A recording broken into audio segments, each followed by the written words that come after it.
One thing we try to do with panelists on stage like this is recognize what do all billion-dollar plus single-family offices do that doesn't cost a lot, and every private investor here in the room could do it, like developing a theme, developing a niche, focusing on something, and getting data systems in place. There are some systems that cost $100,000, $200,000 a year or much more for data and software that some of these individuals use, but you can get systems and software and data that you can afford at $25,000 or $1,000 a month, et cetera. So that's something to take note on. And what I'm always taking a note on is what do the most effective family offices do, and what do all of the most effective family offices do? And focusing on 1 to 3 niches or some themes is something that all of them do. And so I want you to take special note of that. And just in general, when you come to our events, if you're a private investor or family office, is to take notes on what the most successful, the sharpest people at the event are doing, and the commonalities between what all the seemingly most successful ones are doing, to maybe consider adapting that yourself. And the same goes on the capital raising side. When you hear people that are raising $100 million a year, or they just raised $400 million, or they raised $10 million last month, and you hear those stories over and over and over again, and you think, and this is what our capital raising workshops do for you, think, what do all these people do who are raising 25 to 200 million plus a year that's in common, and how is that very, very different from everyone who's struggling to raise 1 million a year or 2 million a year? These people are all messing up mostly the same things, and these people are all doing mostly the same things right. And so identifying those differences for well-established family offices and new family offices, the differences between capital raisers and not, that's what we're trying to transfer to you when we talk about installing 50 mental models on investor relations, 50 mental models on running a family office or being an effective private investor. And that's the point of the book that we're giving out, Centimillionaire Strategies, the podcast, the YouTube, the workshops, and all the panels and content that we put out as an organization. Many times, or a couple things I wanted to mention real quick. Vic has mentioned from Playbook that you have to create a chemistry. Someone has to like and trust you and connect with you on some level to do business with you if they're trusting you with their money. And that's really important.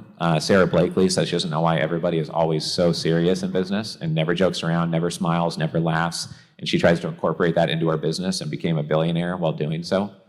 Mark Cuban, even though he gets portrayed as a very intense person in the media sometimes, not only because of how the media maybe wants to, but that's just sometimes how he comes across, he says that one of the most important 3 things on how he became a billionaire was being nice to people and treating them well, and that's the only way to build a really great organization and become super ultra wealthy. So that's why we had this slide yesterday, if you missed it, on just how to be a class act human being, or just putting time and energy into being a better person, because that will help you become more influential and get access to opportunities where these people are very busy. If you look like you're really stressed out, really anxious, taking all their time over here for 12 minutes, making your full pitch or your pitch deck when there's 20 people waiting to talk, that shows a level of low social intelligence. So you're not being respectful of their time, people's time around you, and you're automatically, they're not going to engage a second time, because that's just an automatic disqualifier. If you email someone with a Yahoo email address and your clip art logo looks like it's from the 1990s, and you write them an essay-long email, Candace doesn't have time to read that. She has 600 other emails to get through, and it was lucky she even opened the email to see that your essay existed there, right? And so those are some important things we want to get across, and all these investors want you to know these things because it wastes less of their time if they don't miss an amazing opportunity, but you just don't do justice to the expertise you have and could have contributed to an investment because it just had bad packaging on it, bad communication around it, or you just didn't know family office 101 expectations on communications. So I want to make sure and emphasize some of those points. Josh from Accountable Equity is on stage. He always emphasizes attracting people of similar values and using that to raise the $30 million he has the last couple of years. So I just wanted to emphasize that as well. I love Kevin Harrington's comment on being a high-velocity entrepreneur. I'm going to use that term more often going forward on who we want to associate with. And then there was a comment earlier, I think it was 2 panels ago, about doing things for the long term. And ironically, when you do things that nobody would do in their right mind unless they were really in it for the long term, then people want to work with you faster in the short term. If you take all the time to write a book, if you take all the time to lead a nonprofit, if you take all the time to add value to a family, like Dr. Cook said, without trying to sell them on something the next minute, and you're just building relationships, then people are more likely to work with you very quickly because they see you're dedicated to it, you're determined, you're in it for the long term, and it speeds up business by doing things that take a long amount of time. And that's why we've written 13 books and hosted the 190 plus events et cetera. And of all these panelists on the stage, which we have connections to and access to, maybe I've showed Candace one deal in 7 years that I've known her. I don't know if I have. But we're not having them on here just to pitch them a deal the next day and trying to get a bunch of deals done right away. So with that, I just appreciate everyone's attention.